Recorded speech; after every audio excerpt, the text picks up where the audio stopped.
Just wanted to make a short video before game time. We're 2 hours away from game time. And I just wanted to talk a little bit about what my expectations are for today's game. I don't have any. I don't have any expectations. Do I hope that the Giants get a win? Yes. Does a record of 1-3 with 2 winnable games that you end up losing? My expectation is for us to lose miserably against Seattle. Geno looks like the second coming of Randall Cunningham, to be quite honest with you. The new young coach, I don't remember this guy's name, but the Seattle Seahawks, I think, are 3-1. And we got a bad situation here. And I'm going to say the same things over again. I'm looking for Joe Shane and Brian Daboll to no longer be associated with the Giants organization and for us to get Louis Riddick. Shout out to my brother Carl Banks on Believe Giants. I was watching his show the other day with Bob Papa. And I think that we got a bad situation. First of all, I'm still stuck on last week when you run neighbors into the ground and you don't throw it to your other guys. And of course, I'm going to say the same thing over and over again because the same thing happens over and over again. And then I get frustrated even more because I'm watching other teams utilize their tight end. Utilizing the tight end early and often in the game frees up wide receivers. It's a very basic thing. If you got all these chess pieces on the board and the only thing you do is move your knight, but you never use your bishop, you never use your rook, you never use your other power pieces, how do you expect to win a game? And Daboll's is pathetic when it comes. You look at the data and you look at the teams that are being successful. And I'm just talking about the teams in the NFC East. In the NFC, I watched Tampa Bay the other day, and they came very close to winning that game against Atlanta. It was a great game. But what did I see? I saw Cade Ottman catching passes left and right, sideways, in the middle. And then what did that do? It freed up Mike Evans. It freed up some of the other players they had on the team. And for whatever reason I cannot fathom, this guy is so vanilla.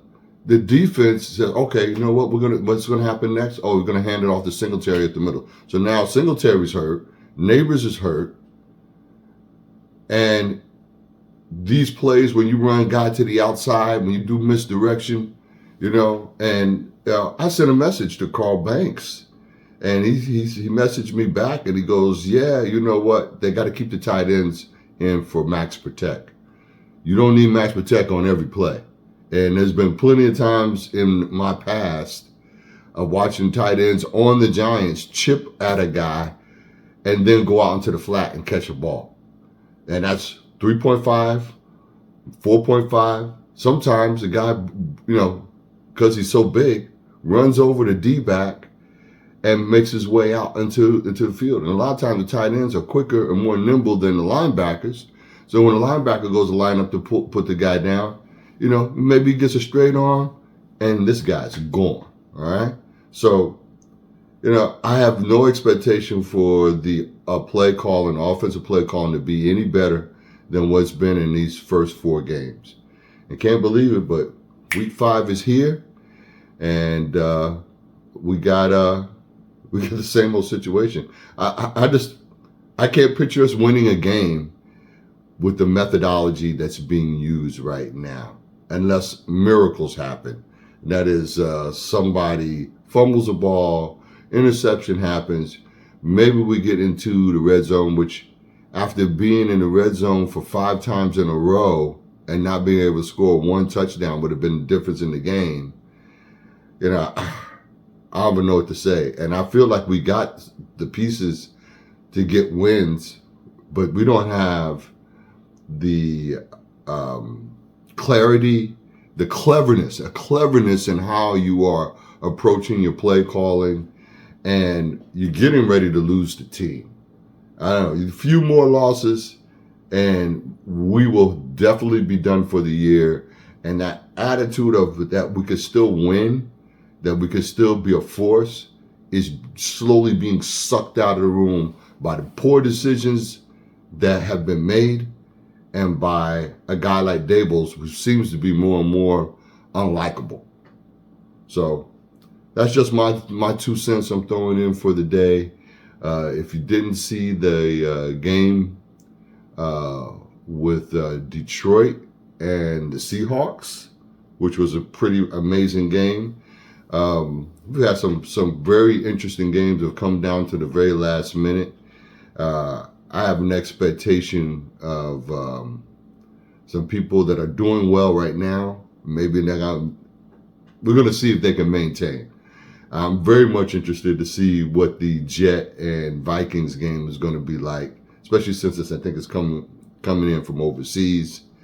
And if the Jets defense can get after Sam Darnold, or is Sam Darnold going to have a, you know what?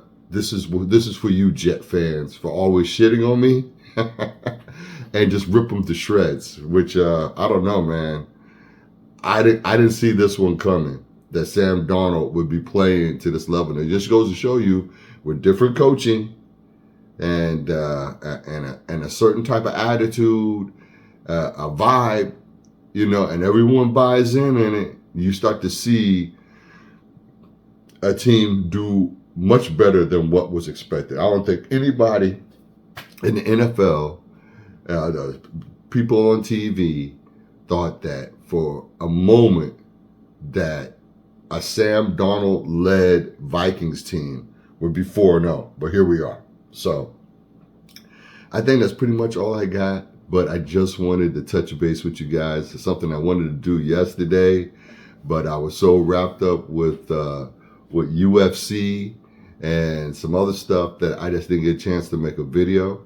So hang with me, like and subscribe, and let's keep this thing going and take it to the end. And this is therapy for me, so I need it, All my people out there, Cop Pizzle, Entertainer, Bad Dog Sports, Chat Sports, all my brothers out there, Fisk Unit, and especially my guy Chuck Knox. Let's go, New York Football Giants. Deuces.